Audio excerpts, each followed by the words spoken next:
Student, myself Viren sir, welcome in eScience Plus YouTube channel.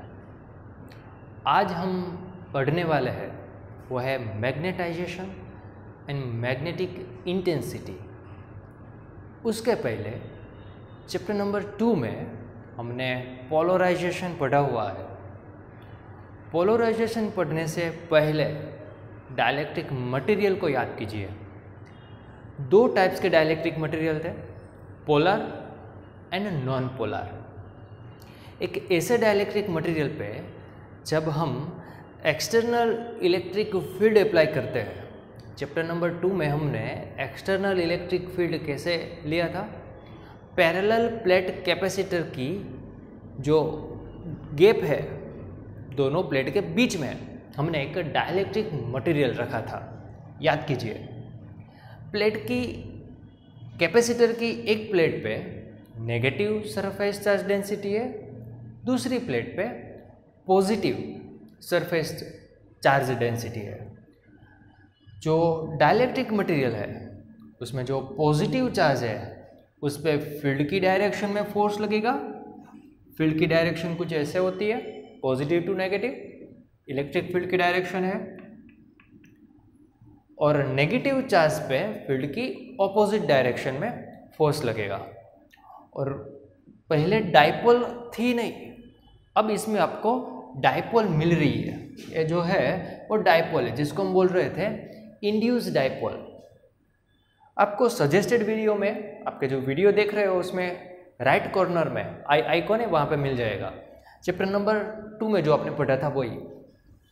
जैसे जैसे field increase होता है, पॉजिटिव एंड नेगेटिव चार्ज पे force बढ़ता है। फोर्स बढ़ता है तो क्या होगा, चार्ज है वो सेपरेट हो गए, डिस्टेंस बढ़ेगा, और उसके जो नेबर में दूसरा जो एटम है या फिर मॉलिक्यूल है उसका पॉजिटिव और नेगेटिव अप्रॉक्स एक दूसरे पे ही कोइंसाइड हो रही है, नियरली एक दूसरे पे ही कोइंसाइड हो रहे थे। इसके लिए इसकी इफेक्ट हम क्या ले रहे थे, 0।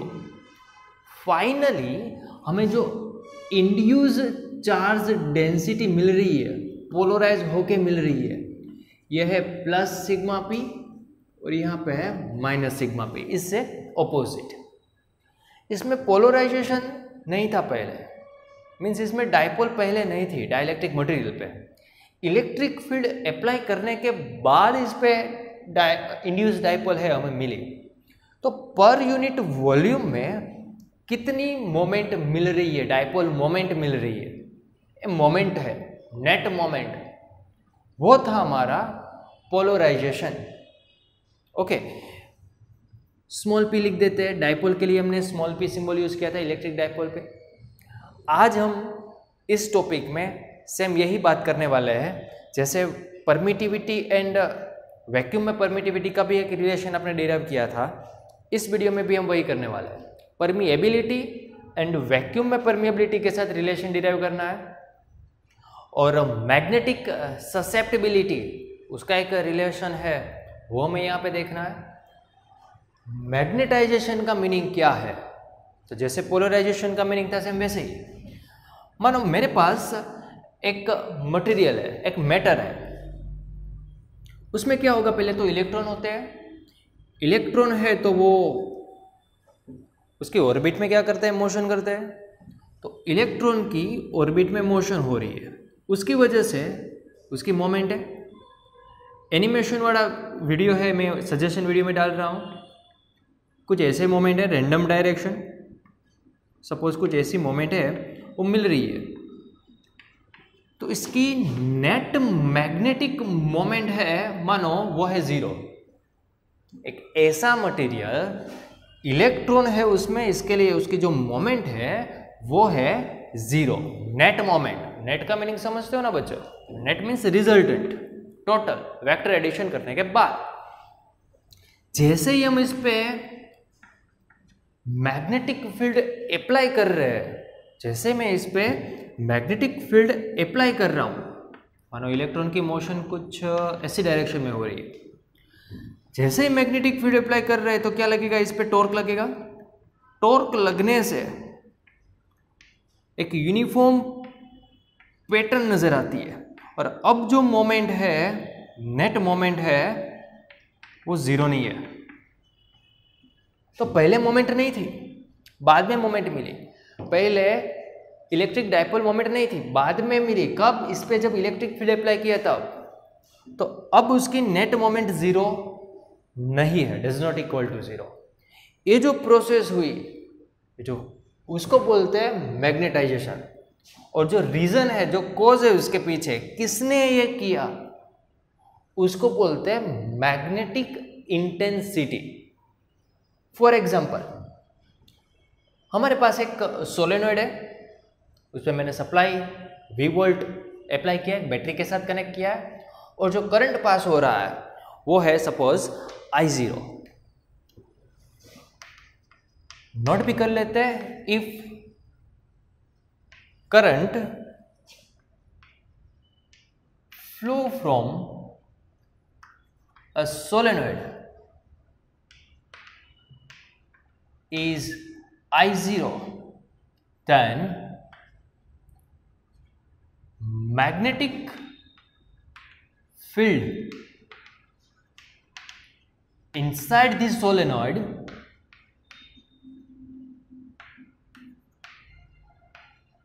B0 is equal to mu 0 n I0 from chapter number 4। अब जो मटेरियल जिसकी नेट मोमेंट जीरो थी, जब इस पे मैग्नेटिक फील्ड अप्लाई नहीं किया है, तब इस मटेरियल को मैं प्लेस कर रहा हूं इस सोलेनॉइड में। तो क्या हो जाएगा? कुछ ऐसा मिलेगा, एक पर्टिकुलर पैटर्न मिल रही है, एक यूनिफॉर्म पैटर्न मिल रही है ना। अब मैंने इसको यहां पे अप्लाई किया, इसमें पुट किया, इंसर्ट किया। इसको थोड़ा सिंप्लीफाई करते हैं पहले तो। Small N is equal to क्या था? Number of turn per unit length. Suppose total number of turn है वो है कैपिटल N, और टोटल लेंथ है सोलेनॉइड की वो है कैपिटल L इंटू I0। ये जो है इसकी जगह पे मैं लिख रहा हूं स्मॉल I0। इसको क्या कहते हैं? एक टन में से करंट पास हो रहा है, वो कितना है? I0। कैपिटल N टन में से करंट जो पास हो रहा है वो कितना हुआ? Capital N into I0।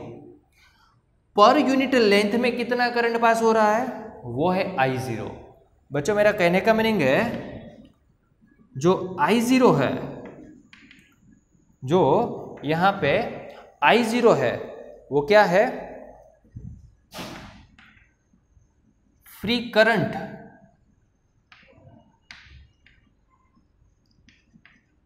Passing from solenoid पर यूनिट लेंथ। यूनिट लेंथ में से कितना करंट पास हो रहा है? वो है स्मॉल I0।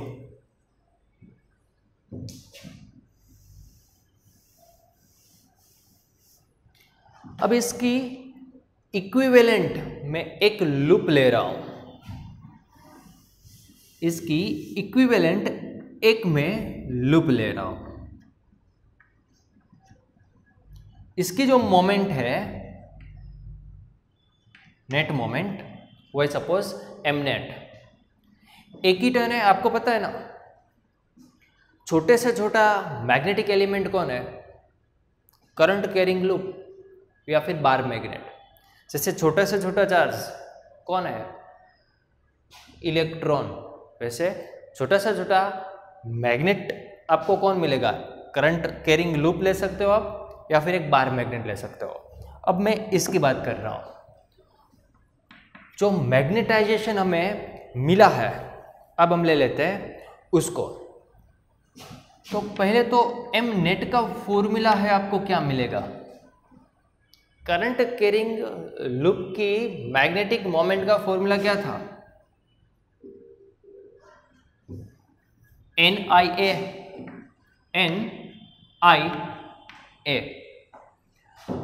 ये I कितना? कौन सा करंट? I0 ना। ये मोमेंट किसके लिए है? हमने जो मटेरियल इसमें इंसर्ट किया है, ये जो मटेरियल आपको दिख रहा है डायग्राम में, ये जो मटेरियल है,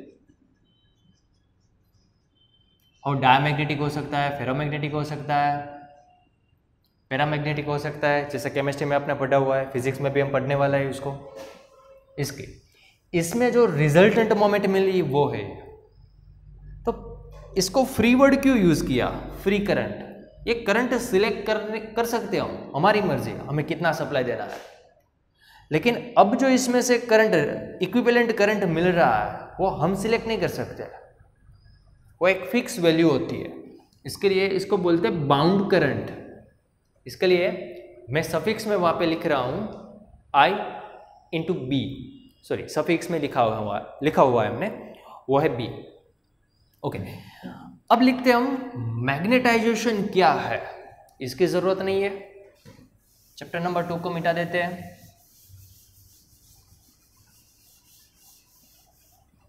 मैग्नेटाइजेशन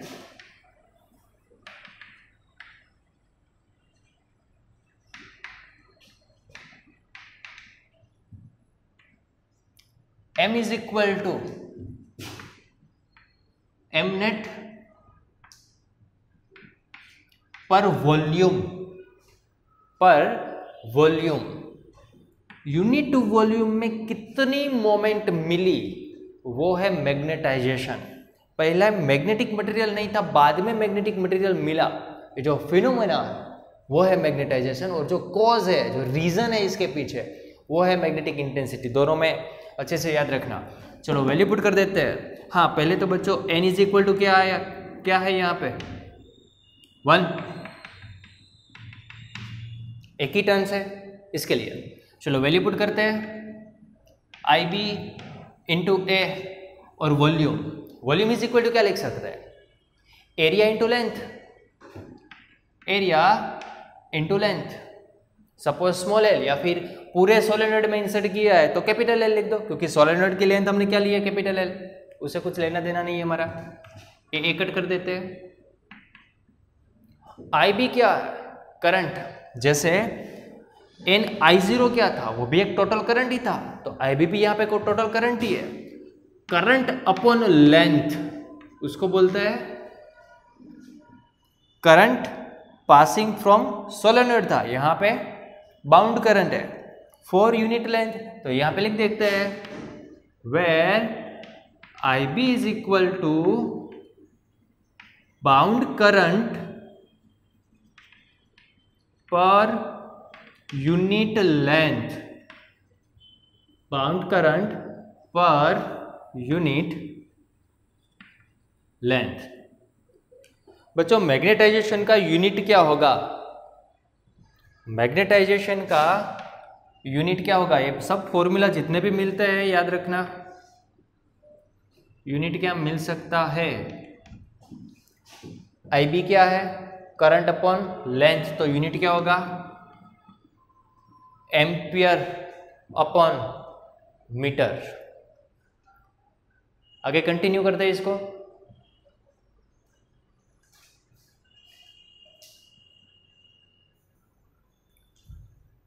चलो एक रिलेशन हमें मिला, magnetisation is equal to bound current per unit length. ये जो फील्ड है वो जब मटेरियल नहीं डाला था बीच में तब का मैग्नेटिक फील्ड है। ओके, अब जो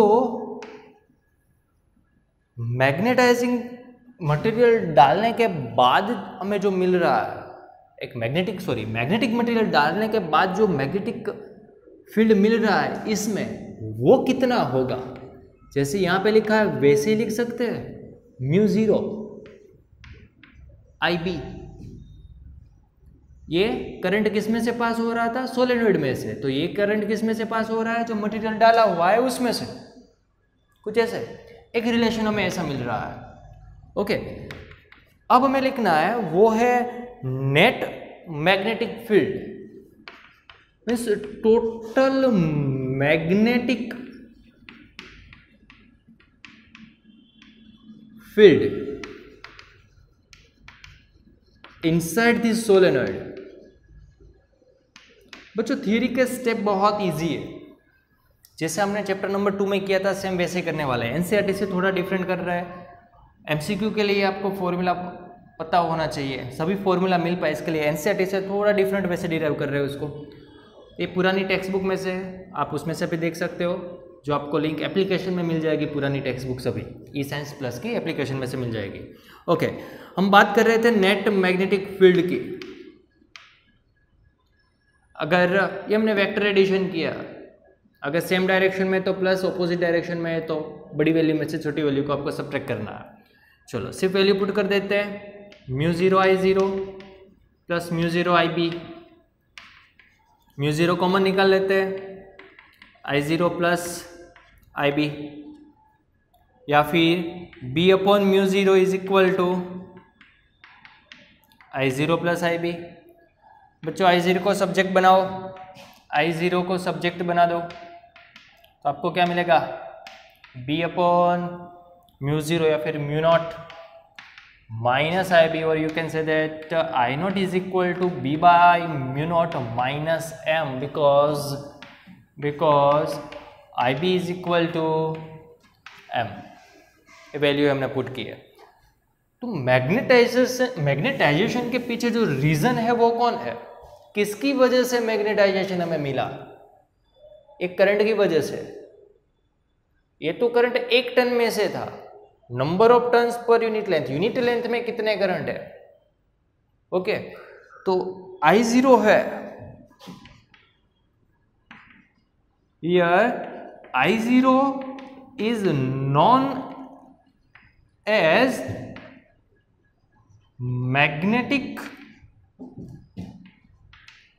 इंटेंसिटी। I0 वही हमारी मैग्नेटिक इंटेंसिटी है, जिसका सिंबल है वो है H। That's why magnetic intensity is equal to B by μ0 minus M। ये फॉर्मूला है, वो भी आपको अच्छे से याद रखना है। और आगे जो हमें डिराइव करना है वहां तक पहुंचते हैं। चैप्टर नंबर 2 में हमने देखा था जैसे जैसे इलेक्ट्रिक फील्ड बढ़ता है वैसे वैसे क्या होगा, फोर्स बढ़ेगा, क्योंकि F is equal to Q into E। जैसे जैसे इलेक्ट्रिक फील्ड बढ़ता है वैसे वैसे फोर्स बढ़ता है।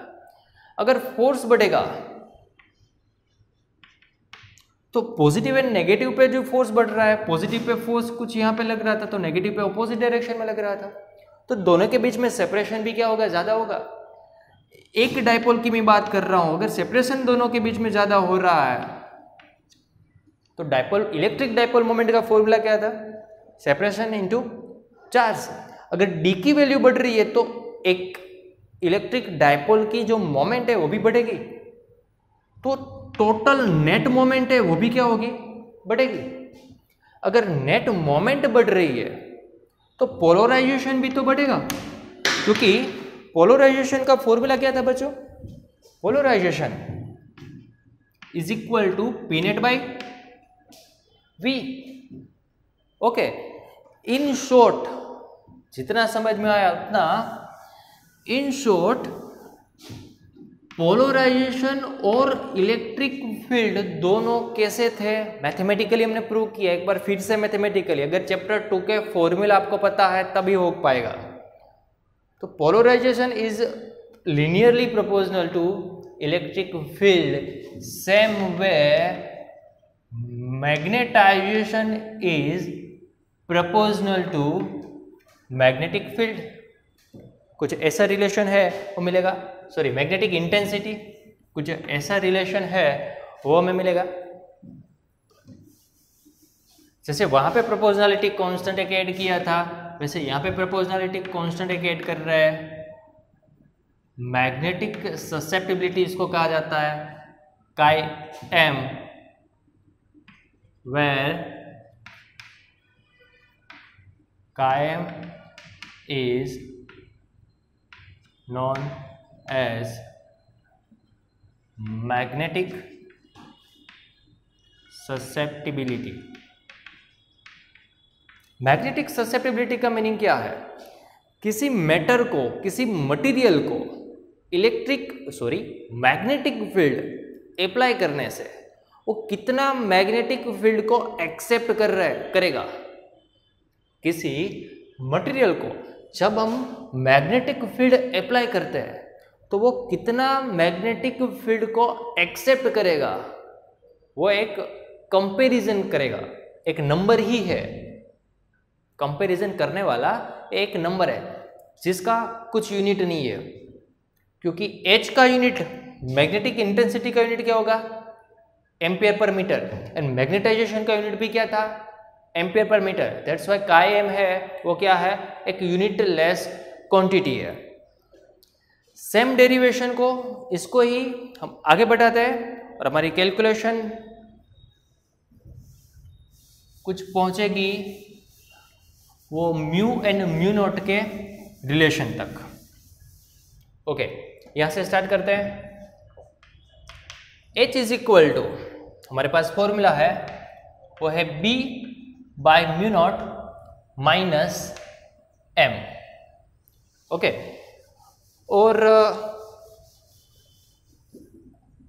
मैग्नेटाइजेशन का आपको एक फॉर्मूला बच्चों मिला, वो फॉर्मूला क्या है, वो है कायम इंटू एच। रीजन लिख देते हैं क्योंकि magnetisation is equal to chi M into H.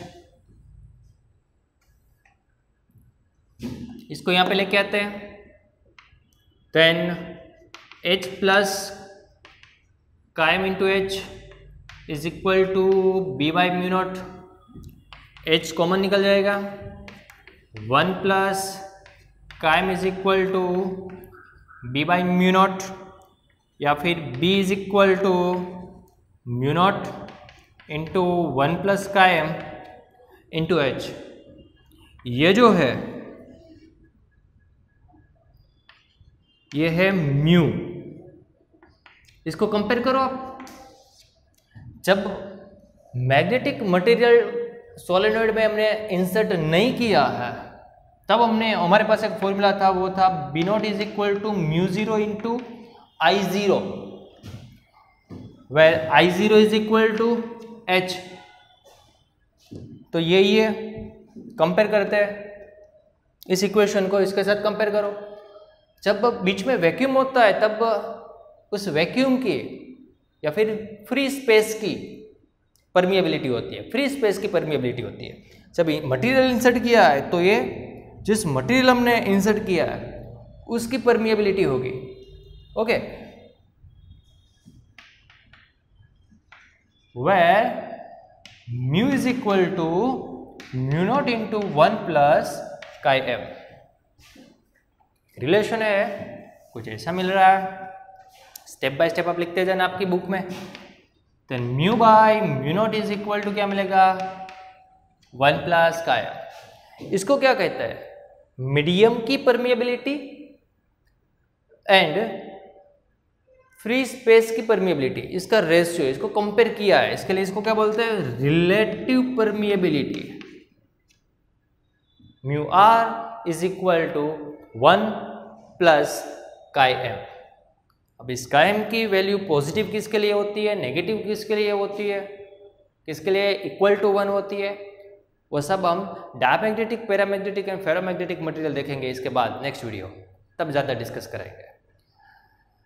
पूरी theory step by step note करते जाओ, और आप गुजरात बोर्ड की जो पुराने सिलेबस की टेक्स्ट बुक है उसमें से भी यही थियोरी आपको मिलेगी। एमसीक्यू के लिए एनसीईआरटी से बेटर कुछ ऐसे समझना ज़रूरी है जिसमें आपको फॉर्मूला है अच्छे से मिल पाए। टेक्स्ट बुक के लिए E science plus application download करो और चैप्टर नंबर 5 में ओल्ड टेक्स्ट बुक मटेरियल में से डाउनलोड करो। Thank you.